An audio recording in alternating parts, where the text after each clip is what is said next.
going to be recorded. So if you don't feel comfortable with that, just turn off your camera.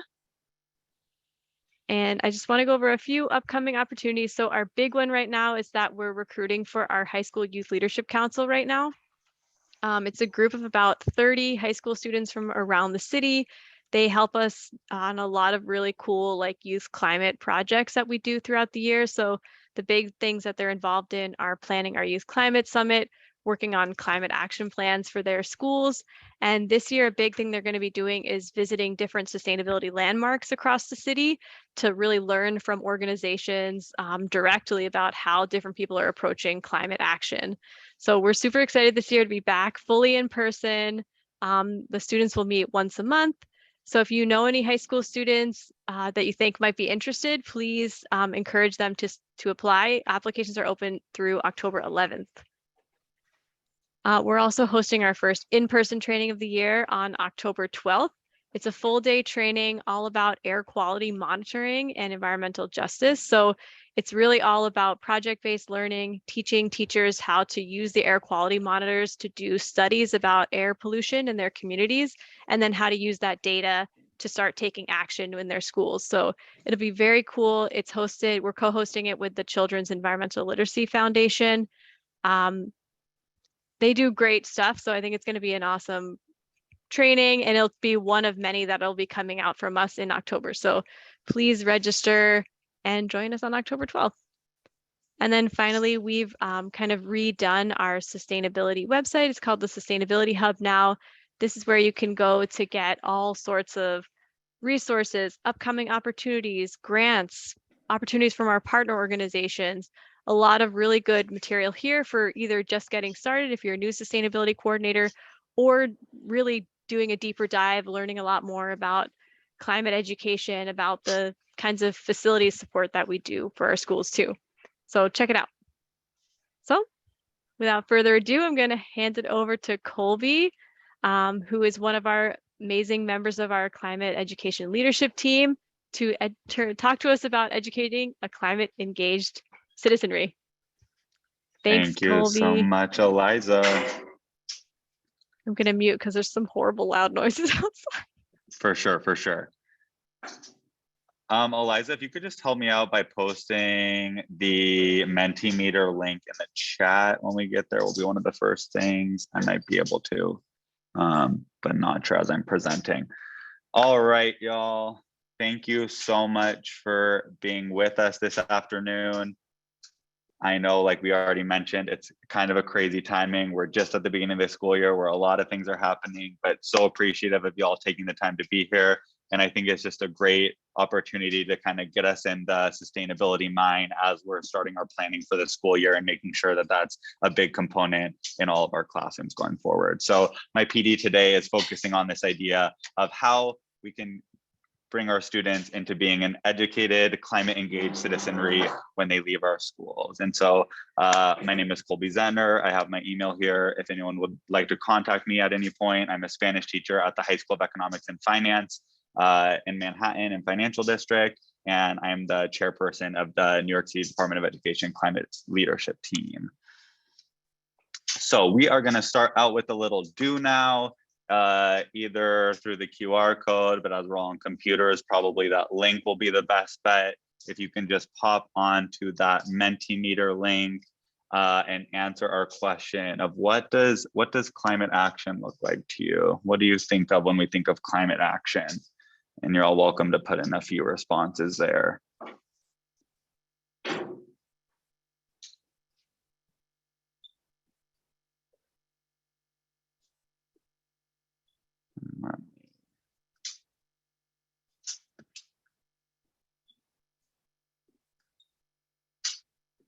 Start presenting this so we can see the results as they pop up. Excellent. Here we go. We got guerrilla gardening, reducing plastic consumption.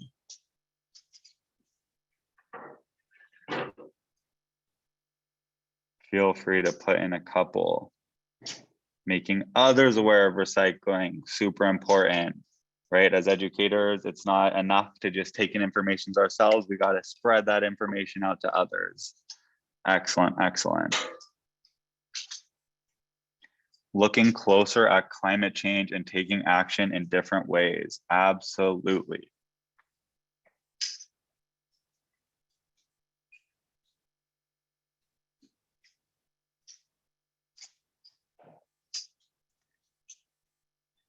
People making personal choices to conserve, people taking public actions to raise consciousness.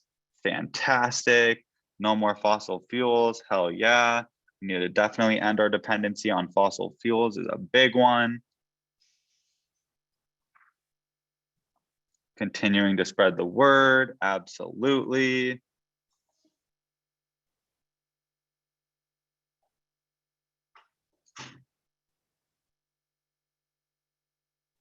Excellent, excellent. All right, I'm going to go back to our presentation. Thank you so much for participating in that.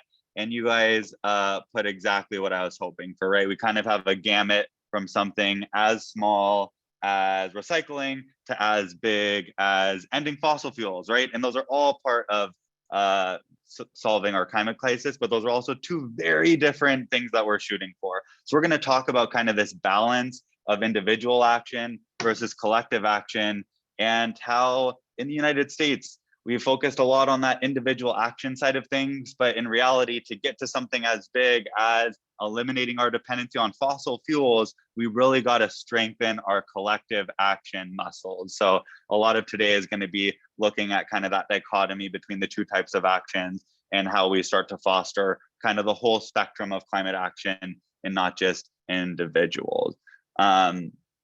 So the agenda for today, thank you for participating in that do now. First, we're going to talk about the importance of marrying the concepts of climate education and climate action. We have to be teaching climate action as we're teaching climate education. Then we're going to look at, like I said, these kind of two poles of climate action, the individual versus the collective, that kind of seem at tension at some points, but really they're both important. And we'll learn about kind of the time and space for each one. Then we're going to build on this idea of collectivism and talk about how we can kind of foster the concept of collectivism in our own classes.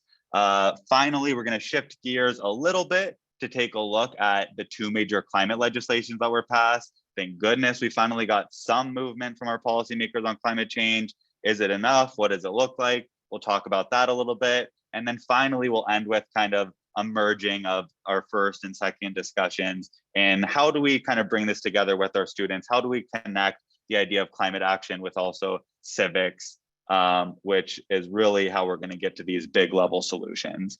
And so the objectives for today, number one, hopefully we'll understand the relationship between individual and collective action and the importance of each.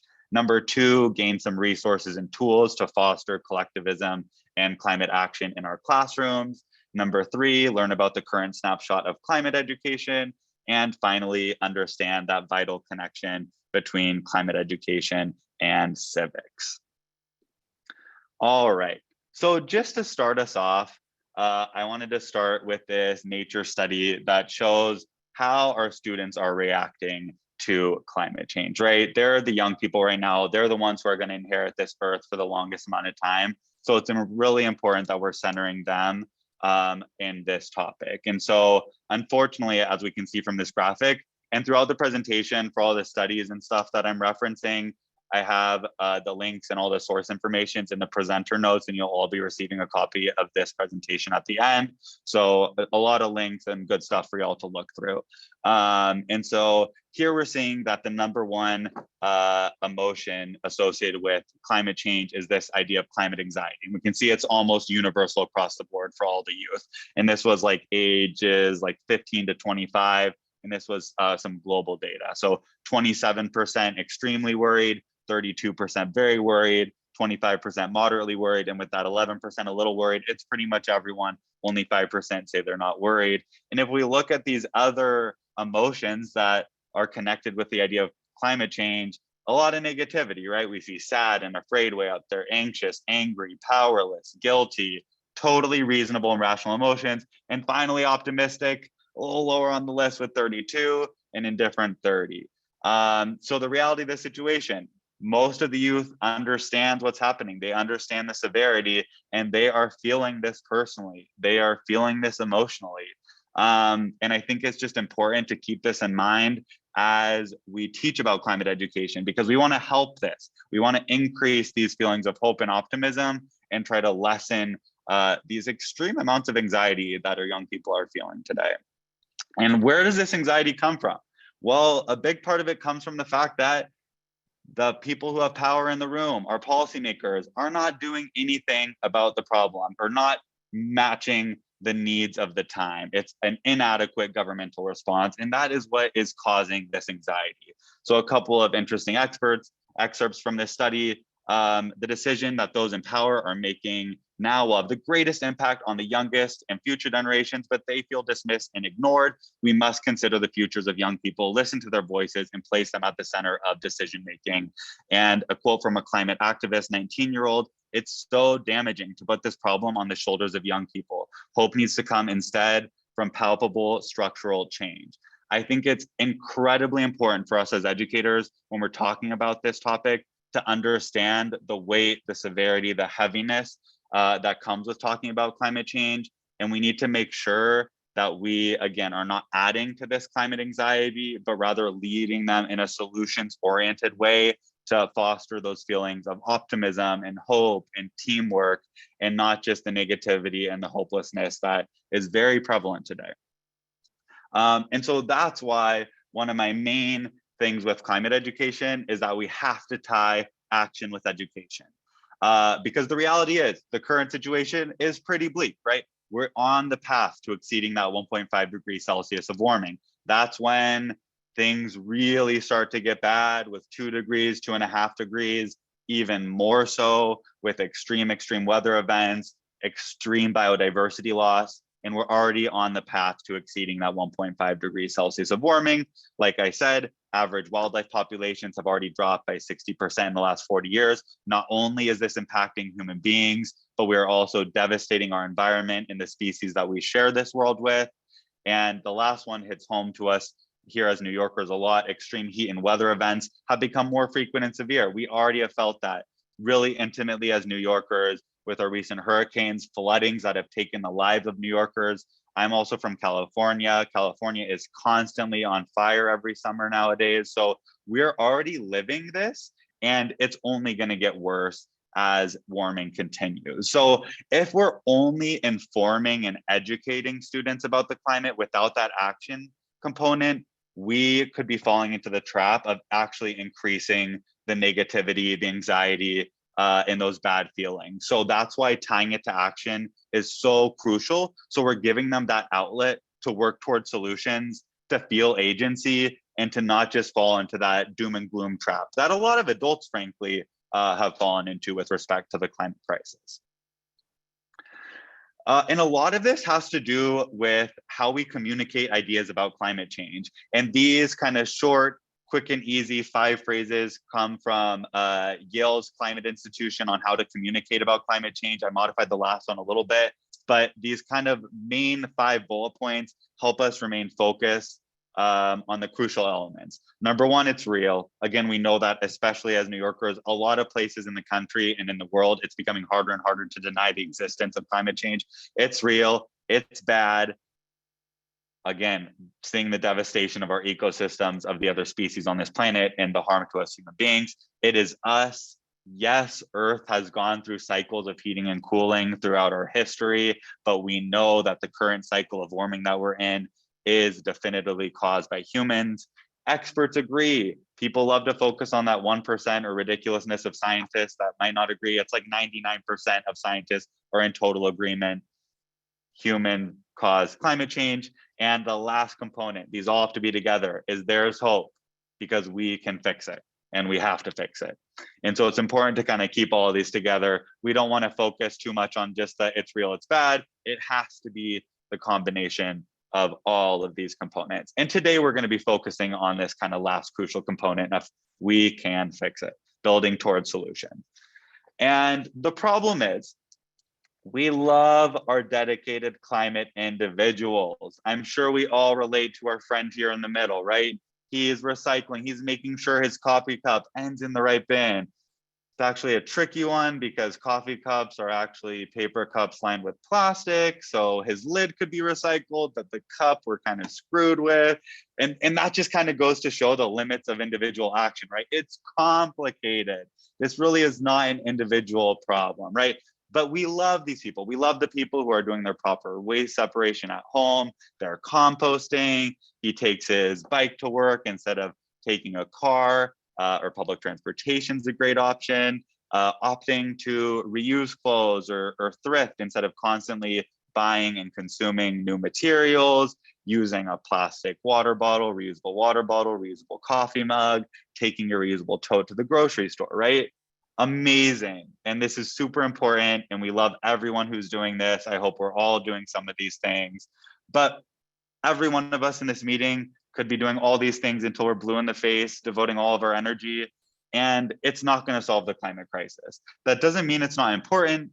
Individual action, especially when scaled up, is super important, but it has to be an and thing. We have to do individual action and build upon that and do more collective action, because we're not going to end our dependency on fossil fuels by just recycling to the best of our ability, even though, again, it's super important. And there's some key information that we glean when we focus on the individual aspects. It gets us thinking about systems level and sustainability. Where do things come from? Where do things go? Those are all lessons and questions that we want our students to be investigating and thinking about. So I will never say that this stuff is not important, more that we need to build upon this and strengthen our collective action and agency, in addition to the amazing individual work that a lot of people are doing out there, fighting the good fight, recycling, riding their bike, using their reusable things as they should. So amazing. We give them gold star, but we just need to build beyond this. And so part of this kind of tension comes from the fact that as societies and as cultures go across this world, America is extremely, extremely individualistic. So it makes sense that we would individualize the problem of climate change and think that the way to solve it is by focusing on the individual level, right? And there are aspects of individualism that are fantastic, right? Uniqueness, autonomy, self-sufficiency, and independence are all good qualities that we associate with individualism.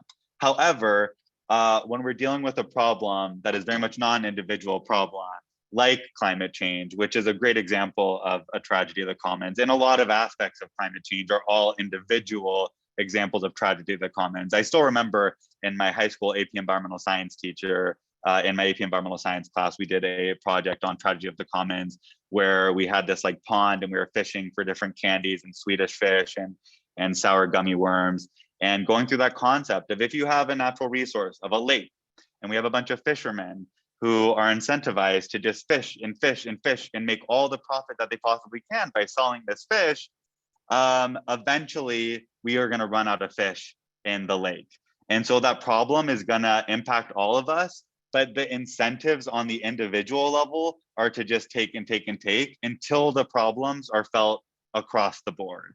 And so that's almost all aspects of climate change. It's epic proportions of tragedy of the commons. So we have to solve this societally together instead of just looking at this as an individual problem. And so I talked about before kind of how we have this spectrum of environmental action, right? We can think about it as a spectrum. On the left-hand side of this arrow, we have those individual actions. You're using your reusable water bottles. You're taking your reusable tote bag to the store. You're trying to limit your use of automobiles and taking public transportation, opting for a bike, all that good stuff. You're switching out your light bulbs in your home for energy efficient light bulbs. And again, amazing stuff. And that definitely is impactful, especially when we scale this stuff up.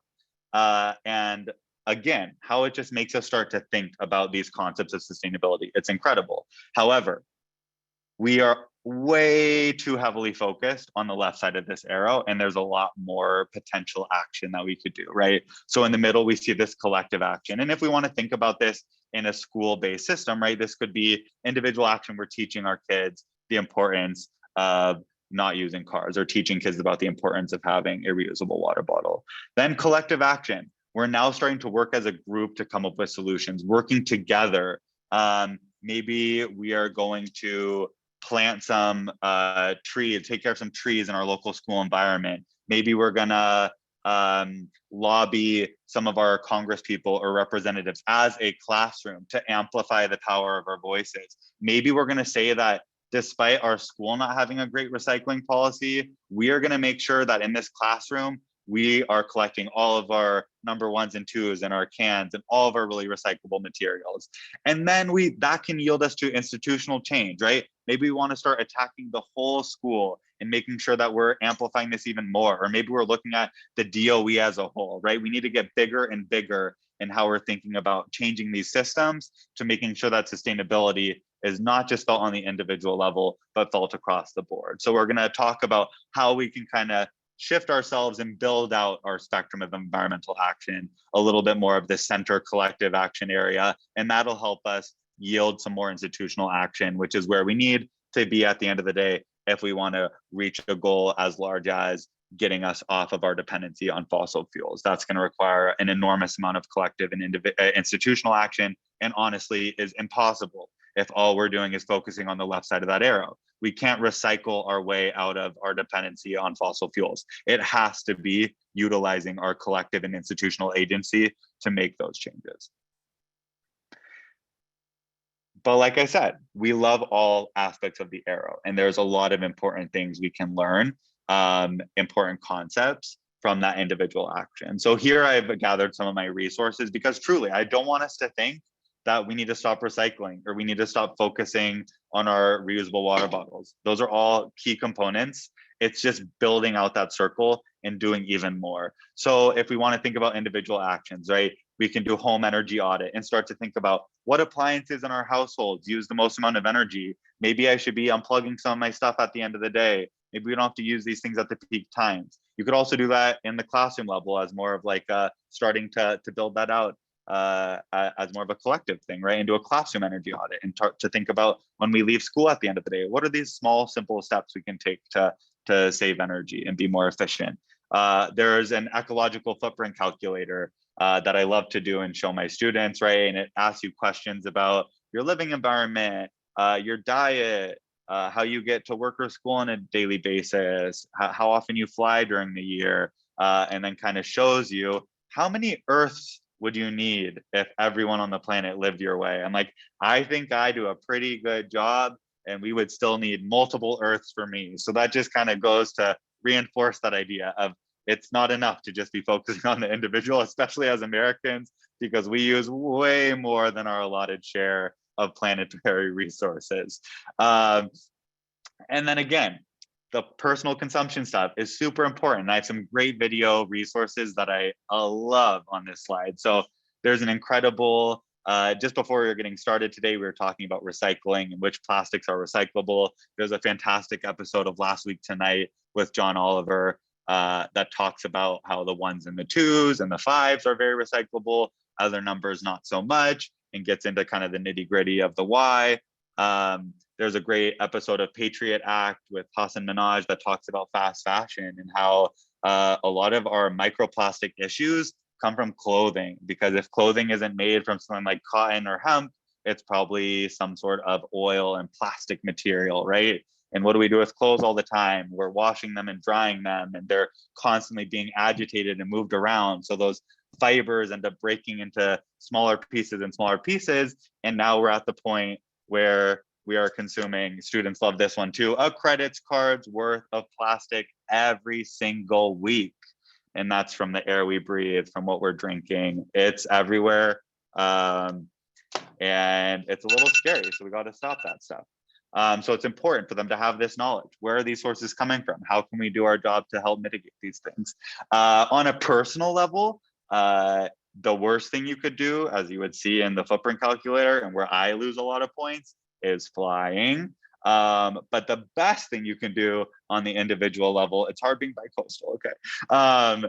The best thing we can do on the individual level is actually diet changes. Diet changes are really powerful in reducing our own personal carbon emissions.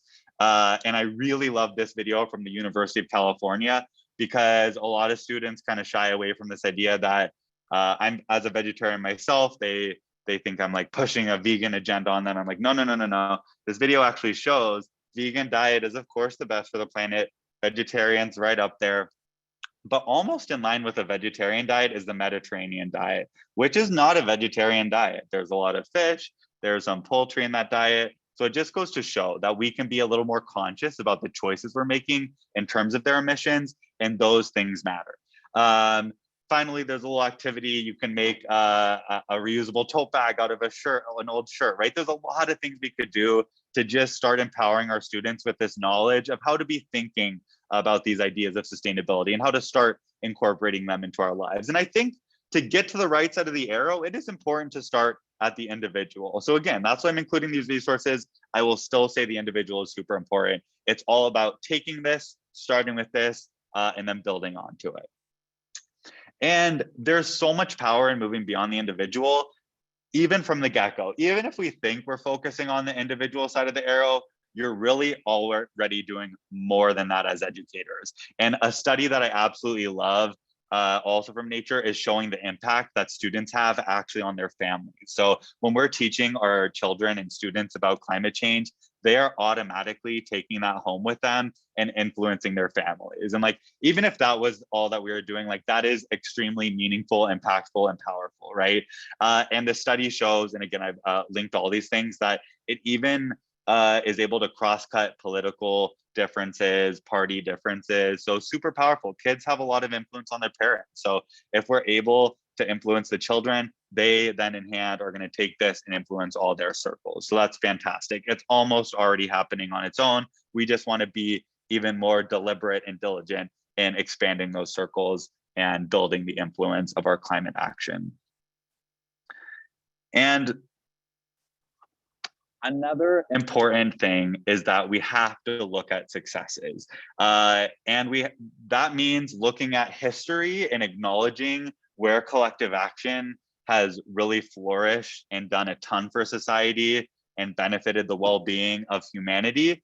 But also specifically in climate change, it's about finding those small victories and celebrating those small victories and acknowledging that the work we're doing is meaningful. As I'm going to get to in the next slide, knowing that we have efficacy, knowing that if we put in this effort, it's going to yield something, is one of the most important components of building that collective action, because we're pretty reticent to do things when we don't think there's going to be any impact. So it's really important to focus on the victories, no matter how small, in order to kind of build that momentum and continue to strengthen that collective action arrow. So there are some major historical examples, not only within the realm of climate change, where collective action has been extremely powerful in societal level shifts. One of my favorite examples is the United Farm Workers Union movement in California with Dolores Huerta and Cesar Chavez. And they were able to bring people together across different ethnicities, across language barriers, and really change the game of workers' rights and wages and having a much more fair balance. I mean, don't get me started about farm workers. There's still today states in this country that allow a sub-minimum wage for farm workers, Virginia, among others, and that's despicable to me. Our farm workers are the basis for modern society. But again, I'm gonna get off track there. But they're also a great example of the power of collective action. They also just recently were marching up California in order to try to fight for these rights even more. And even a great Democrat supposed like Gavin Newsom has not signed this bill to allow farm workers to unionize more easily. So the fight definitely continues. We haven't ended, but it's still important to look at those victories and take that in stride and build off of that. There's a really great example here on the East Coast. One second. Of the lobstermen in Maine. This has been happening for over 100 years. They realized as a community, tragedy of the commons example, if we continue to just overfish, produce our lobsters, we're eventually gonna run out. So they together as a community came up with some guidelines for quantity of lobster catching that we're gonna allow, what type of equipment we're gonna allow, because it's not about stopping society. It's just about modifying us so that we can continue these things in a cyclic fashion, so that these can go on sustainably, so that the lobster population will survive, and then we can keep enjoying this lobster population. But it requires that sustainable level thinking in order to get us to that place. And now the Maine lobsters have been thriving. They're still able to fish for them to this day and able to have stable populations where they're also not harming other impacts of the ocean life. Like there was one stat on their website where they haven't killed any whales from their lobster fishing material. So it's so important to start thinking systems level about the impact that we're having. And finally, and I don't mean to put this under historical, like we're out of the clear with COVID, but COVID pandemic was a lot of collective action, right? Like they did have mass mandates and there was some kind of trying to force us into action, but a lot of it was building up the idea of a collective we, right? And a little bit looking past that just I. And I know there were plenty of people out there who are focused on the I and who didn't really care and weren't masking up, even when they're on the subway in the thick of it all. But there was also a lot of people stepping up to the plate and acknowledging that my actions do impact my neighbors and my community members, and acknowledging the importance of focusing on that we and how we all share this world together. So that was another beautiful example really recently where we are able to kind of lean into that collective action. And finally, there are some examples happening currently today with respect to climate change. Of course, I'm sure we're all familiar with Fridays for Future, the youth-led movement by Greta Thunberg that has been able to connect students across the globe. I know we've had walkouts in previous years from my own school, and that's just incredible the way that a movement like that, that was community-led, student-led, youth-led, is able to change the minds of so many. And that is the kind of impact that we need to make these systems level changes that we need to achieve. And finally, another one is Tomorrow's Air. This is a group of travelers. Like I said, traveling is one of the worst things. Taking an airplane is bad. And they felt like as an individual, there's not much we can do. But if we team together and we start to pressure these industries together, we can get them more in line with climate goals. And so they were able to start pressuring airlines to start carbon sequestration or to account for some of the carbon emissions that they have to make currently, given where we are with airline technology. Eventually we'll get electrified planes. That's a little further out than electrified cars, which we'll talk about with our current legislation, but planes are still quite emitting. But however, if we get these companies to at least start thinking about, okay, how can we do our role to mitigate some of our emissions? That's powerful. And that is not something that one individual taking a Delta flight can do, right? That needed people coming together, forming a collective, and then demanding together. One action, one voice alone is pretty quiet, but if we amplify that voice among the many, that's when we can actually demand change. And so this is an interesting research paper. I'm not going to dive too deep into it, but just about how do we kind of activate people? How do we turn people into these collective environmental agents? One of the main things is kind of that shift of that attitude from the I to the we thinking. So we need to first be able to identify as a group and then have group goals. Goal setting is super, super important, whether we're doing it with our own classroom, setting up goals for the year or a smaller time frame of how we want to improve our own area or our own emissions or what we're doing. It's also super important to have actionable steps driving towards that goal. And then the last third component, which I already mentioned, is super key, is that efficacy. Knowing that what we're doing is actually going to have impact and is going to yield some change. And so that's where going back into history, looking at other people's examples is super important, in activating them and acknowledging that this is happening, this is meaningful, and this is moving the line a little bit, right? And each inch we move that line matters. And so all that kind of together motivates that collective climate action that we need to work towards.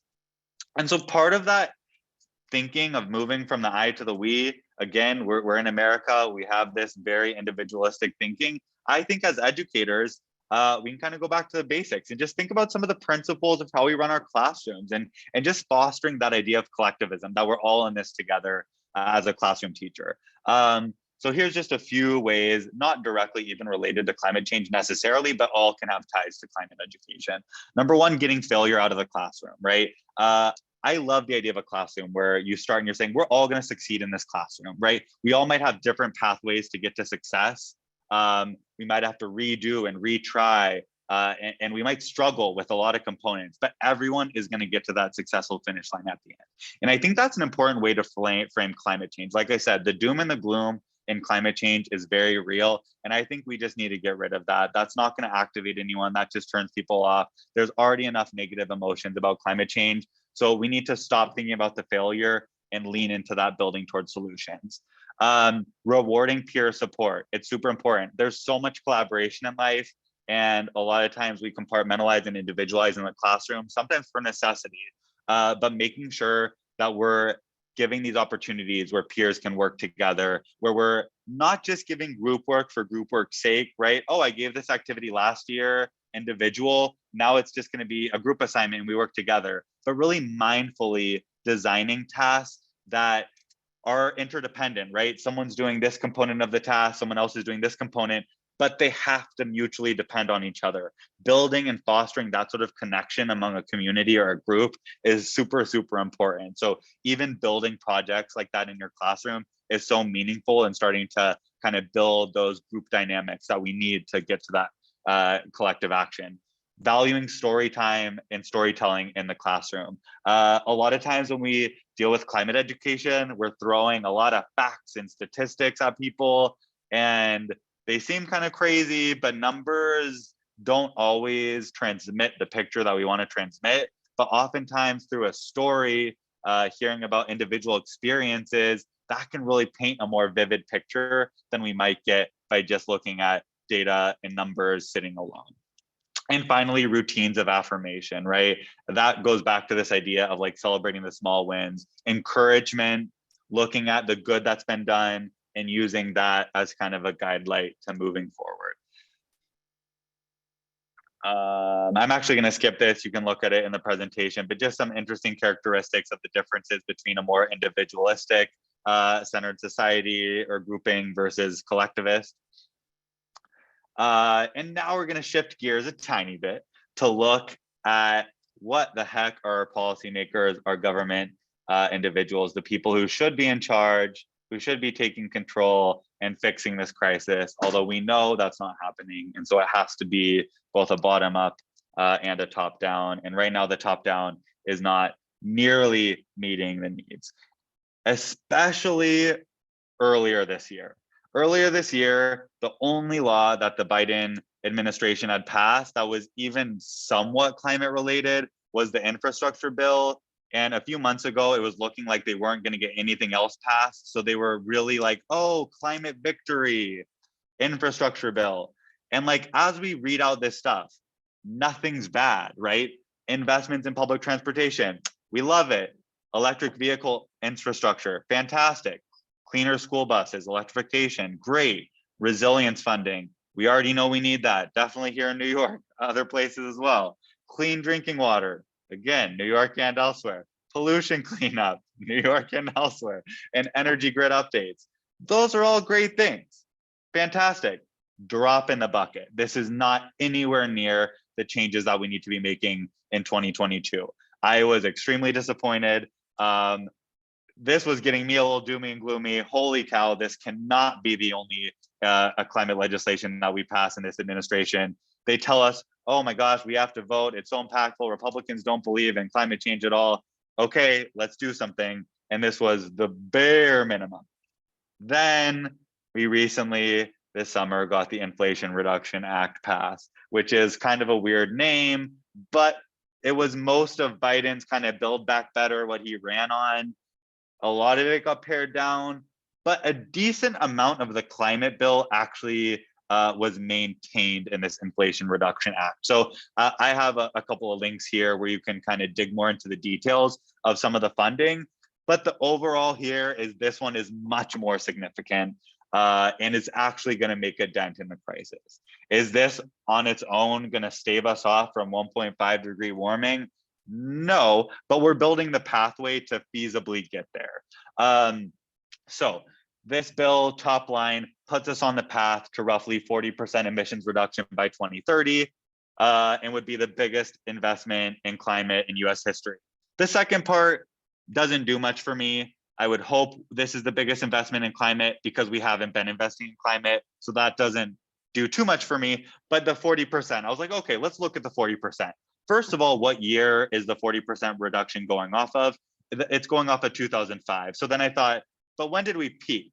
did we just peak recently? Because then I don't really care about 2005 numbers. And I was honestly unsure about the peak. When did we peak as a country in producing greenhouse gas emissions?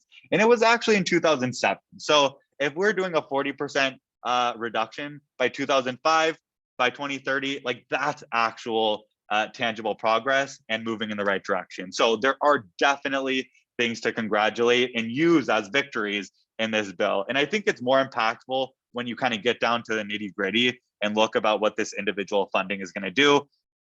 Top line again, it's $369 billion investment in climate solutions and environmental justice, clean energy transition, more grid updates, more clean electricity production, more transportation sector improvements, a lot of electrification of buses. This includes the electrification of the USPS Postal Service fleet, which is the government's biggest fleet of automobiles. The work that climate activists does matter, because you can see how the conversations we're having have trickled up to our policymakers, right? And we always talk about the need to center marginalized communities, these communities that are feeling the brunt of climate change. And that funding was in this bill. There is funding for our most impacted and marginalized communities. Agriculture is a huge producer of greenhouse gas emissions, and there's a big chunk of this bill goes toward cleaner farming practices. And finally, it acknowledges that our natural world is one of our biggest allies in this fight, right? The ocean is an enormous carbon sink, our forests are enormous carbon sinks, and we should be investing in our natural resources to help them do their job. And that's exactly what this bill includes. So there's definitely a lot to celebrate in this bill. Of course, in our government, there's some dirty negotiations that had to go through. Joe Manchin in particular required that there was some concessions for increasing access to drilling on federal lands. And there's this kind of like bill that they haven't passed yet, but they kind of promised they would pass it. And it's even worse, allowing more dirty energy production. So that's actually somewhere that students could get involved in trying to push, like, we just did something, let's pat ourselves on the back and be glad about this. Let's not immediately race to then say, oh, but we have to now let more dirty oil production or dirty natural gas production. No.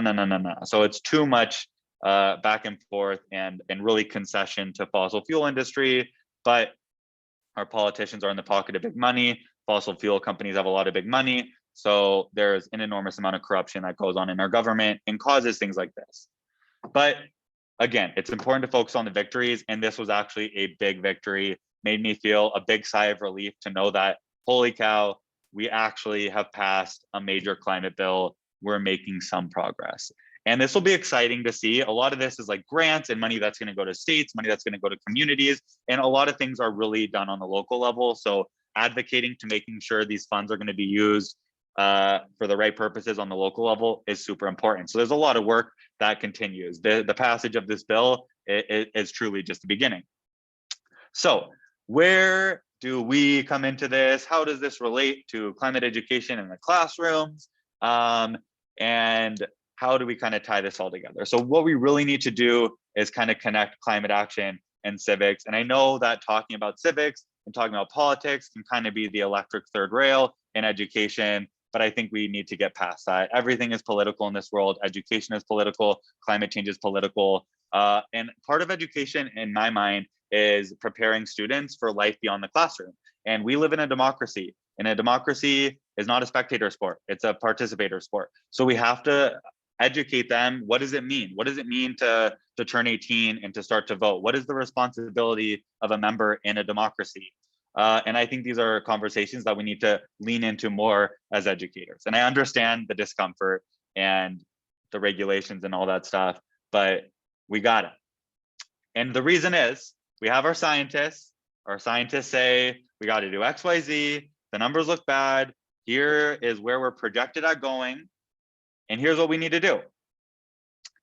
And yes, there's some like new technology we need, but a lot of stuff we have today, and it's just a matter of political will. We have this huge barrier between where our scientists are, what we know is happening, and where our politicians are. And education is really the only way that we're ever going to bridge that gap. So educating our students, educating our populace, educating the citizens in a democracy is the way to bridge that gap and to ensure that our politicians are actually meeting the needs of the time, are being responsive and listening to our scientists, and making sure that we're passing public policy in accordance with the reality of the situation that we face today.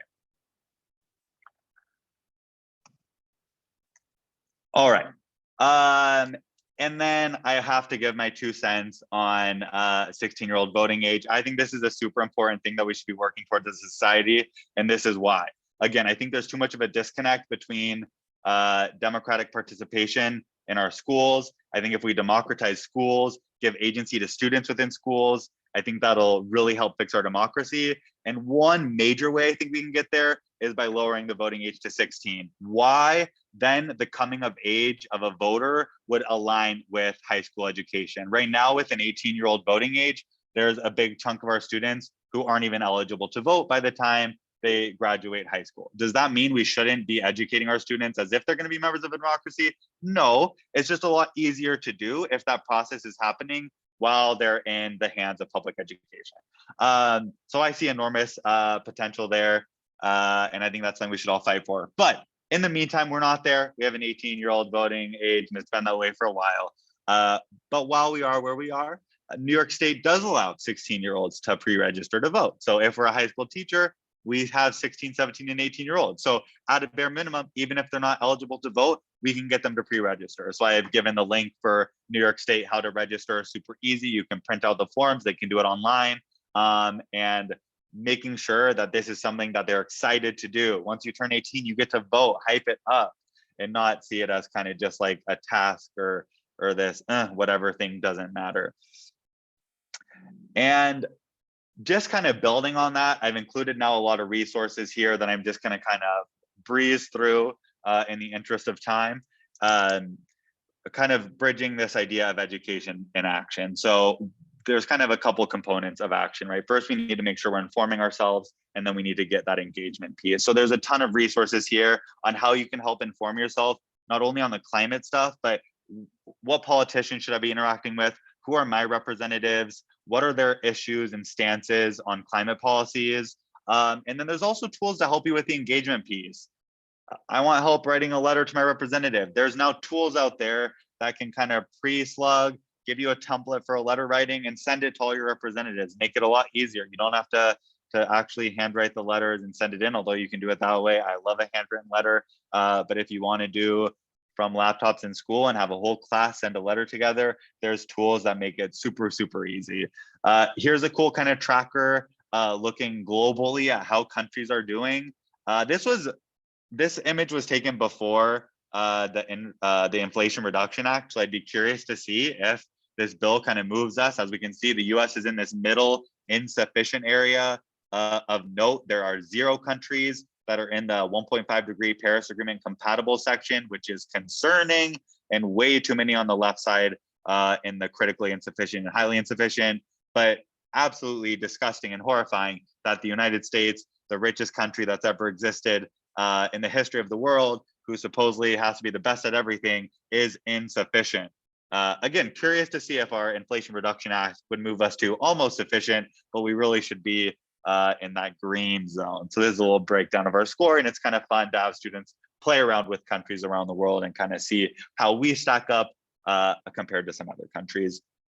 Another one is Votesmart.org. This one lets you search up your politicians and track them, and you can even look up on certain topics. So there's a section on the environment, so you can easily see recent bills that have been proposed or voted on in accordance with certain topics, and then see, okay, he voted against XYZ bill. Now I can use that in my letter writing and kind of have tangible things to look back to and call their office. Why the heck are we voting against some important climate legislation? Citizens Climate Lobby is the one that literally helps you write your customized messages, helps you send it off, gives you a little template that's also modifiable, and just makes the ease of contacting our representatives right at your fingertips, super, super easy, low barrier to access. And then Eliza already talked about this one at the beginning of the presentation, but I wanted to include it. Another great example of collective action On the student level would be inviting your high school students to join the Youth Leadership Council, a super amazing organization where we're building these connections, we're striving towards solutions, but beyond that individual level, as a group working together towards those big high level solutions to make real change against the climate crisis that we currently face. And that's the end of my presentation. Thank you so much for joining us on this afternoon. And I'd love to open it up to any questions we have these final 5 minutes. And sorry, I haven't been paying attention to the chat at all. So if there's any questions in there, I can take a peek, but feel free, anyone unmute if you have any questions. I'm happy to chat. Thank you, Colby. Oh, Jeanette, yes. Sorry. Well, I work at elementary school, so I said, I hope I didn't come to the wrong workshop, but the highest grade is 5th grade. So from a 5th grade standpoint, in incorporating climate change, what would you suggest would be a good start on my end? Yeah, so like a lot of the individual stuff I included are those individual actions can be done at every grade level. Those are definitely accessible to a 5th grader. And then it's just looking towards what can we do at a local level. I love local place-based things. There's this organization where you can actually take care of like street trees in the community. So I think that's such a great thing for elementary students to start thinking about our natural environment. How can we work together to kind of support our local environment? But I even think that 5th graders should be involved in letter writing campaigns to our representatives, right? We're not going to be voting for a little bit, but we can still be active members of our democracy. You don't have to vote to be an active member. It's just that our high schoolers are right on the precipice of being able to vote. So that's super exciting. But I think it's also incredibly meaningful to talk about that stuff. How can we be engaged citizens, members of a democracy, even before voting age? And these representatives represent everyone. Even if you're not a citizen, even if you're under 18, you're still represented. You still deserve a voice in our democracy. And I think a letter writing campaign from a 5th grade class might even be more impactful than a letter writing campaign from a high school class. So I would say most of that stuff could be scaffolded, of course, but could still be relevant to an elementary level. Perfect. Thank you. Thank you. So, guys, so a couple of things, I know my kids can't vote, they're middle schoolers, but I always say you can vote with your wallet, right? And that's a really important thing to do. So if you know that there's a company that's like hurting the environment, why support them, right? Jeanette, the other thing is, again, I'm middle school, but I have 6th graders. I always try to connect the kids with the nature in their neighborhoods. Right. So I have them taking photographs. I try to get them to do photographs of nature and things they don't like, but I mostly find they don't take pictures of things they don't like. It's mostly, but get to know the trees in your neighborhood. I always also say, even if you have a lot of cement, there's always clouds, right? There's citizen science stuff. Like right now, Department of Environmental Conservation in New York State is asking people to look for the spotted lanternflies. Right. And that's a thing that it's a beautiful little bug, but it's apparently really invasive and damaging. That's a thing the kid could, your children can do. And I saw the Million Trees NYC that you posted. Yes, you can adopt your street trees. And we're in a drought right now. I mean, it rained a lot today, but 100% of Queens is in drought. And they do want you to water the street trees during drought. So there's stuff like that. There's always, with the young kids too, like they love animals. And so like, sea turtles are, they're being killed a lot because of the plastic. And so getting them, having them find the animals they love and which ones are endangered and, can get them. And the ocean is warming and it's like the clams can't make their shells. And, it's like, so there's stuff that they can really care about. Although I would just say again with the younger students, it's so important that you got to focus on the positive because we don't want to start that anxiety super young. So I would say focusing on those wins. Where are examples of student action that's led to positive change? We have some great examples even throughout New York City, but really focusing on the wins. What are conservation efforts? What does that look like? How can we help improve our local environments? All great stuff. I've often thought kids should write to Capri Sun. Right, because serve Capri Sun in our cafeteria. Why are they packaging it in non-recyclable plastic? When they could package it in the, you know, we I don't even think they get use Capri Sun. cartons. I think they only drink milk in the fifth grade cafeteria. That's all they have. They get Milk Capri or Sun. water. They get Capri, and it's confusing because the juice cartons go into the blue, but the Capri Suns go into the non-recyclable. But why are we using those? Why are they packaging like that? You know, a writing campaign they could do.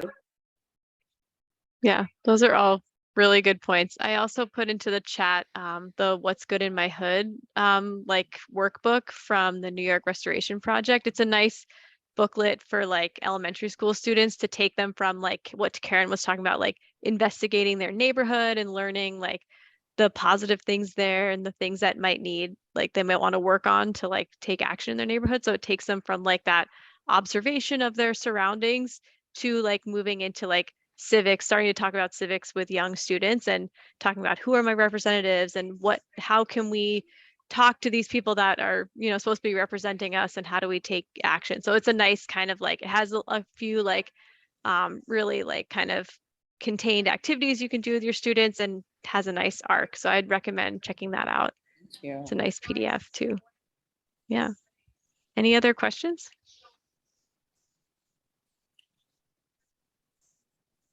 Well, Colby, thank you so much. I learned a ton from your presentation. It was a really good reminder. Yeah, seriously, like all the hand claps, it was amazing. I'm definitely going to steal some of those videos. I was like, oh yeah, that one. Oh, that one. I love that one. Like, and that graphic, I'd never seen that before with like the individual to institutional with the collective in the middle. That was like, oh yeah, that's like a really good way to put that. Like, I love that. So I'm stealing that for the YLC. So I love it. Steal it all. Steal it all. And yes, everyone, the presentation will be sent out to you, and there's tons of links, talk about full in there, explore all those resources, and it's all for you guys to use. yes, yeah, this was recorded. So tomorrow, look out for an email from me with the recording, the presentation, and any like of these extra links that people put in the chat. So yeah. And my email's there. Feel free to reach out to me. Like Right. any questions about how to do these on a more elementary level, middle school, I'd be happy to work with you guys one-on-one and help come up with something. So feel free to reach out to me. Awesome. Great. Well, thank you guys so much for coming. Have a wonderful rest of your week and keep on the lookout for us for all of our upcoming opportunities for the fall and beyond. So thank you guys for coming. Thank you. Thanks, y'all. Take care.